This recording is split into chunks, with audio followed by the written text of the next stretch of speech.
Hello friends, welcome back to my channel. मैं हूं मोपी और आज हम बात करेंगे 2020 released South Korean movie the call की।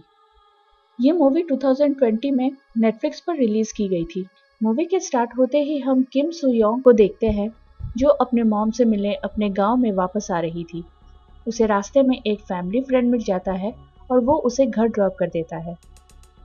किम का सेलफोन ट्रेन में कहीं खो गया था, इसलिए वो घर का पुराना कॉर्डलेस फोन यूज करने लगती है। अचानक उसे उस कॉर्डलेस फोन पे एक कॉल आता है। जब वो कॉल रिसीव करती है तो सामने से एक लड़की की आवाज़ आती है। वो अपना नाम ओ योंग सुक बताती है। वो बहुत ही घबराई हुई आवाज़ में बात कर रही थी और सोनही नाम के शख्स के साथ बात करना चाहती थी। वो कह रही थी कि उसकी मॉम उस पर टॉर्चर कर रही है। किम उसे बताती है कि ये सोनही के शॉप का नंबर नहीं है और उसने कोई गलत नंबर डायल कर लिया था। ये सुन के योंग सुक कॉल कट कर देती है। फिर हम किम को एक हॉस्पिटल में देखते हैं जहां वो अपने मॉम से मिलने गई थी। किम की मॉम को ब्रेन ट्यूमर था और वो बहुत ही जल्द मरने वाली थी। जब किम घर पहुंचती है तो उसे फिर से योंग सुक का कॉल आता है और फिर से वो वही बात कहती है कि उसकी मॉम उसे मार डालेगी और वो सोनही को अपने घर बुलाती है मदद के लिए। जब वो अपना एड्रेस बताती है तो किम को लगता है कि कोई उसके साथ मजाक कर रहा है, क्योंकि योंग सुक ने जो एड्रेस बताया था वो किम का ही घर का एड्रेस था। काफ़ी देर रात को एक तेज़ आवाज़ के साथ किम की नींद खुल जाती है। जब वो जाके देखती है तो पता चलता है कि उसकी एक फैमिली पोर्ट्रेट दीवार से नीचे गिर गई थी। वो उस पोर्ट्रेट को लगाने की कोशिश करती है पर कील दीवार के आर पार चली जाती है और काफ़ी नीचे तक गिरने की आवाज़ आती है। किम वॉल को ठोक के चेक करती है तो पता चलता है कि वो एक फॉल्स वॉल था और उसके दूसरी तरफ शायद कोई रूम था। किम उस दीवार को तोड़ देती है और दूसरी तरफ उसे बेसमेंट में जाती हुई सीढ़ियां मिलती है। किम नीचे चली जाती है। कोने में किम को कुछ सामान पड़ा हुआ दिखता है। वो डरते हुए उसे खोलती है और अंदर कुछ पुराने सामान के साथ एक डायरी मिलती है। उस डायरी की लास्ट एंट्री अगस्त 27, 1999 की थी। उस डायरी में उसे एक लड़की की फोटो मिल जाती है जिसे लेकर वो स्योंगहो के पास जाती है। स्योंगहो वही फैमिली फ्रेंड था जिसने किम को लिफ्ट दी थी और स्योंगहो का एक स्ट्रॉबेरी का फार्म भी था। वो फोटो वाली लड़की का नाम योंग सुक बताता है, यानी वही लड़की जो किम को कॉल किया करती थी। किम को ये भी पता चलता है कि योंग सुक की मॉम एक तांत्रिक थी, पर उसे वहाँ से और कोई इन्फॉर्मेशन नहीं मिलता। घर जाते वक्त किम को रास्ते में एक स्टोर दिखता है जो सोंगही के नाम से था और वहाँ उसे एक औरत भी दिखती है। उस रात किम को फिर से कॉल आता है और इस बार योंग सुक बहुत डरी हुई थी और चीख चीख के सोंगही को मदद के लिए पुकार रही थी।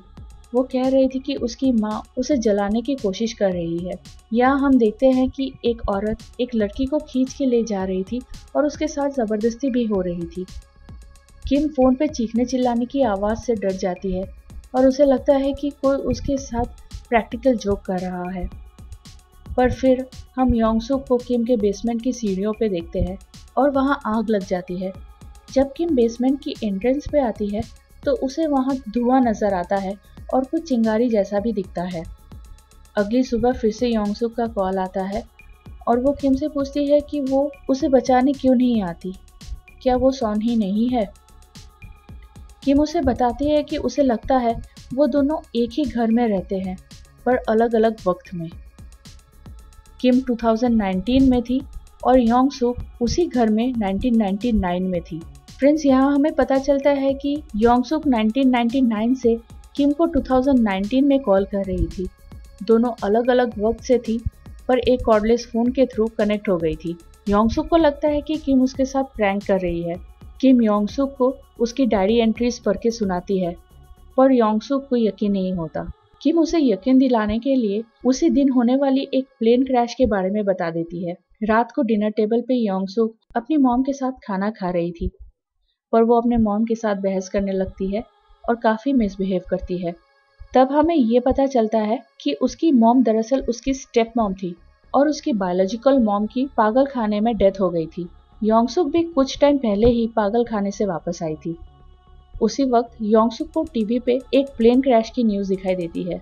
योंग सुक को अब किम की बातों पे यकीन हो गया था। वो किम को फिर से कॉल करती है और दोनों फ्यूचर की ढेर सारी बातें करते हैं। किम उसे स्मार्टफोन्स के बारे में बताती है कि किस तरह से एक स्मार्टफोन पे हम वीडियो कॉल्स कर सकते हैं और उसके साथ साथ ही शॉपिंग, मूवीज देखना और म्यूजिक सुनना और बहुत सारे काम कर सकते हैं। योंगसुक ये सारी बातें बहुत हैरान होकर सुनती है और अचानक वो पूछती है कि फ्यूचर में उसका क्या होगा। फिर वो कहती है कि उसे नहीं जानना क्योंकि उसकी मॉम कहती है उसकी पूरी जिंदगी खून खराबे से भरी हुई होगी और काफी दर्दनाक भी होगी। यहाँ दोनों कुछ पर्सनल बातें भी शेयर करते हैं और किम बताती है कि जब वो छोटी थी तो उसके फादर की डेथ हो गई थी। किम की मॉम गैस बंद करना भूल गई थी जिस वजह से घर में आग लग गई थी और उस आग में किम के फादर की डेथ हो गई थी। अगली सुबह योंगसुक के घर पे एक फैमिली आती है उसके घर को देखने के लिए क्योंकि योंगसुक की मॉम इस घर को बेचना चाहती थी। जब योंगसुक उस फैमिली की छोटी बच्ची का नाम सुनती है तो वो 2019 की किम को फोन लगाती है और उनको फोन पे इन लोगों की आवाज सुनाती है। फोन पे जिस आदमी की आवाज आ रही थी वो किम के फादर की थी जो 1999 में उस घर को खरीदने आए थे। किम अपने डैड की आवाज सुन के बहुत इमोशनल हो जाती है। योंगसुक के दिमाग में एक खुराफाती आइडिया आता है। अगली सुबह योंगसुक अपनी मॉम की नजर से बच के घर से भागती है और किम के पुराने घर पहुंच जाती है जहां छोटी किम अपने डैड के साथ खेल रही थी और उसकी मॉम गैस चालू रख के ही घर से बाहर किसी काम से चली जाती है।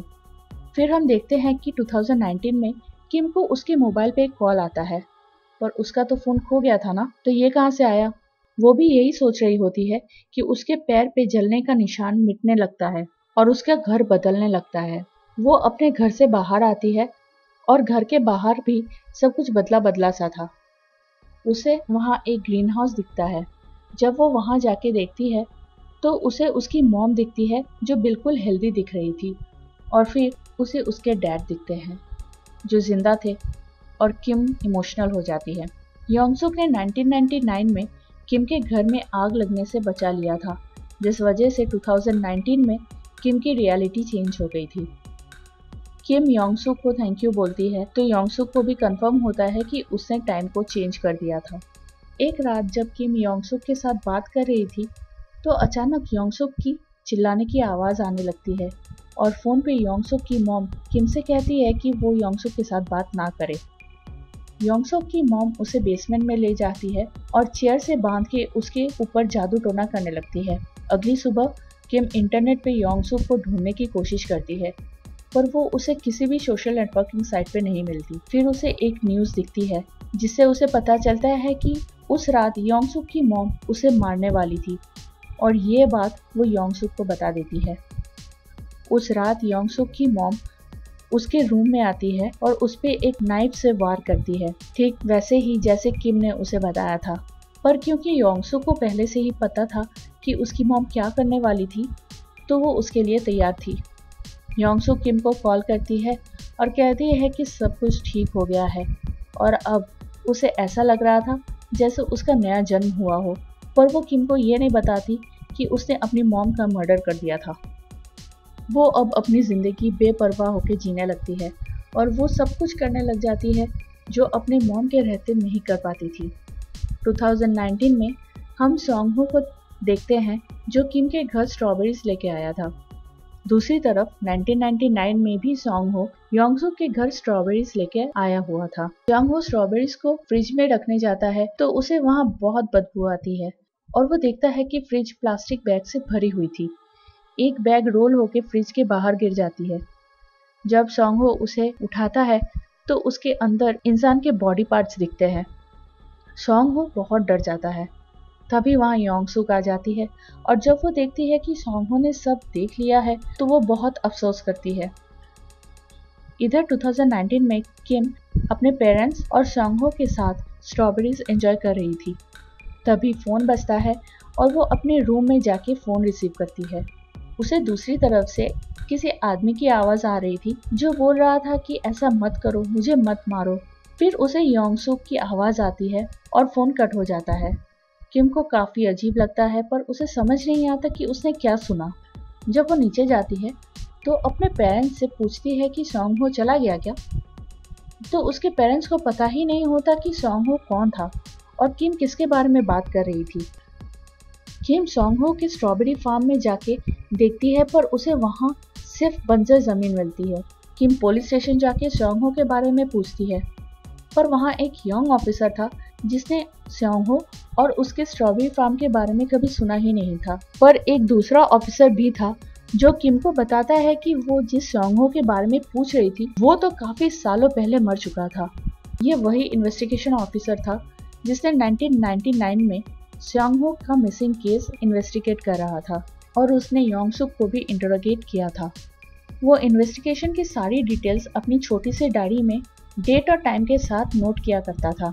जब वो योंग सुक से इन्वेस्टिगेट कर रहा था तो वो काफ़ी दोगले जवाब दे रही थी और ऑफिसर को उस पर शक हो जाता है। जब किम घर पहुंचती है तो उसे योंग सुक का कॉल आता है।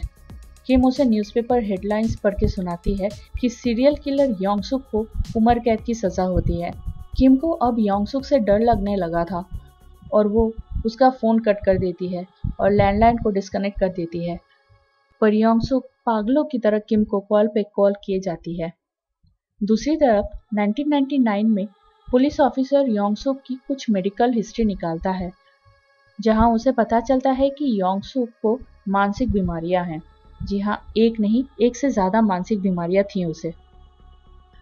1999 में योंग सुक नॉन स्टॉप किम को कॉल किए जा रही थी कि तभी उसके घर छोटी किम और उसके डैड आ जाते हैं। वो एक्चुअली योंग सुक के मॉम से मिलने आए थे क्योंकि वो प्रॉपर्टी डीलर के यहाँ नहीं पहुंची थी। योंग सुक दोनों को घर के अंदर बुला लेती है।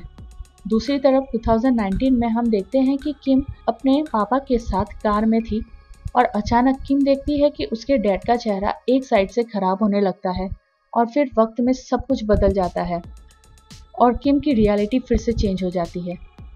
बिल्कुल उसी वक्त हम 1999 में छोटी किम को देखते हैं जो योंग सुक के घर पे थी और उसके सामने ही योंग सुक ने उसके पापा को मार दिया था। किम अपने घर पहुंचती है तो घर भी बिल्कुल बदल गया था। ये बिल्कुल खंडहर जैसा बन गया था। वहाँ फ्लोर पे उसे योंग सुक की तरफ से एक मैसेज मिलता है जिसमें उसने फ़ोन उठाने के लिए लिखा था। फ़ोन आने पर योंग सुक कहती है कि वो पुलिस के पास से वो सारी इन्फॉर्मेशन लेके आए जिससे उसे पता चले कि वो कैसे पकड़ी जाने वाली थी और ऐसा ना करने पर वो छोटी किम और उसकी मॉम को मार डालने की धमकी देती है। जब योंग सुक फिर से कॉल करती है तो किम उसे बताती है कि पुलिस वालों को एक कबाड़ी वाले के पास से योंग सुक का फेंका हुआ कबाड़ मिलेगा जिसमें उसने चाकू भी फेंक दिया था। वो उस कबाड़ी वाले का लोकेशन भी योंग सुक को बता देती है। योंग सुक छोटी किम को बेसमेंट में बंद करके कबाड़ी वाले को ढूंढने निकल जाती है और दूसरी तरफ 2019 की किम फोन के सामने बैठ के ये प्रे करती रहती है कि वो कॉर्डलेस फोन फिर कभी ना बजे, क्योंकि किम ने योंग सुक को एक ऐसी लोकेशन पर भेजा था जहां गैस लीकेज की वजह से एक एक्सप्लोजन होने वाला था और किम ने योंग सुक को मरवाने के प्लान से उसे वहां भेजा था। पर अचानक वो फोन बज उठता है। दूसरी तरफ से योंग सुक की आवाज आती है और वो किम को मजा चखाने के लिए छोटे किम पे उबलता हुआ पानी डालती है। इस तरफ 2019 में किम दर्द से छटपटाने लगती है और उसकी बॉडी पे जगह जगह पे जलने के निशान आ जाते हैं। योंग सुक बताती है कि उसकी मॉम भी उसे और उसके डैड को ढूंढते हुए वहीं आ रही थी और अगर उसने इस बार योंग सुक को सही इन्फॉर्मेशन नहीं दी तो वो उसके मॉम को भी मार डालेगी। किम पुलिस स्टेशन जाके सही इन्फॉर्मेशन निकालती है और योंग सुक को दे देती है, जिसकी मदद से योंग सुक को वो चाकू मिल जाता है और वो उसे डिस्ट्रॉय कर देती है। 2019 में किम देखती है कि पुलिस डायरी में डिटेल्स चेंज होने लगे हैं। योंग सुक से रिलेटेड सारी डिटेल्स इरेज हो जाती हैं क्योंकि 1999 में पुलिस को योंग सुक के खिलाफ कोई एविडेंस मिलता ही नहीं है। डायरी में न्यू डिटेल्स आ जाती हैं जिसमें किम को 2 मिसिंग पर्सन रिपोर्ट दिखती हैं जो उसकी मॉम ने 1999 में किया था और एक बार फिर किम की रियलिटी चेंज होने लगती है। वो देखती है कि पूरा घर फ्रीजर से भर गया है। किम की मॉम और पुलिस ऑफिसर पूरा घर चेक कर लेते हैं पर उन्हें किम के डैड और किम कहीं नहीं मिलते। किम की मॉम योंग सुक के फ़ोन से उसके डैड को फ़ोन लगाने लगती है पर कॉल किम को जाता है 2019 में। वो फ़ोन उठाते ही अपनी मॉम को उस घर से निकलने के लिए कहती है पर फ़ोन डिस्कनेक्ट हो जाता है। और 1999 में किम की मॉम कंफ्यूज हो जाती है कि फोन पे लड़की उसे मॉम क्यों कह रही थी और घर से निकलने के लिए क्यों बोल रही थी। तभी योंगसुक पुलिस ऑफिसर पे पीछे से हमला करके उसे मार डालती है। 2019 में भी योंगसुक आ जाती है और किम और योंगसुक के बीच झड़प होती है। किम किसी तरह फोन लेकर एक रूम में जाके दरवाजा बंद कर लेती है और दूसरी तरफ 1999 में उसकी मॉम भी फोन के साथ खुद को उसी रूम में लॉक कर लेती है। किम और उसकी मॉम की बात होती है और किम उन्हें योंगसुक पे हमला करके वहां से भागने के लिए कहती है, पर किम की मॉम को रूम के बाहर से छोटी किम के रोने की आवाज आती है। उसकी मॉम दरवाजा खोल के बाहर चली जाती है और योंगसुक उन पे हमला कर देती है। दूसरी तरफ 2019 में भी योंगसुक किम को मारने के बहुत करीब पहुंच जाती है, पर 1999 में किम की मॉम योंगसुक को धक्का मारते हुए नीचे गिर जाती है, जिस वजह से 2019 की योंगसुक गायब हो जाती है। इससे हमें ये पता चलता है कि किम की मॉम ने फाइनली 1999 में योंगसुक को मार दिया। किम अपने मॉम के हॉस्पिटल पहुंचती है, पर वो उसे वहां नहीं मिलती। फिर वो ग्रेवयार्ड जाती है, जहां उसे उसके डैड की ग्रेव मिलती है और वो फूट फूट कर रोने लगती है। तभी उसे उसकी मॉम की आवाज़ आती है।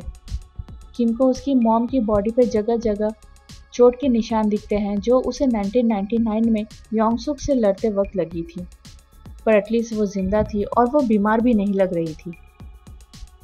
किम बहुत खुश हो जाती है और मूवी यहीं पे ख़त्म नहीं होती है फ्रेंड्स। मूवी के आफ्टर सीन्स में हम देखते हैं कि 2019 में योंगसुक 1999 की योंगसुक को बता देती है कि छोटी किम की मॉम पुलिस को लेकर उसके घर आने वाली है और उस रात क्या होने वाला है। यहाँ हमें पता चलता है कि 1999 की योंगसुक को तो पहले से ही सब कुछ पता था और वो एक प्लान के तहत काम कर रही थी।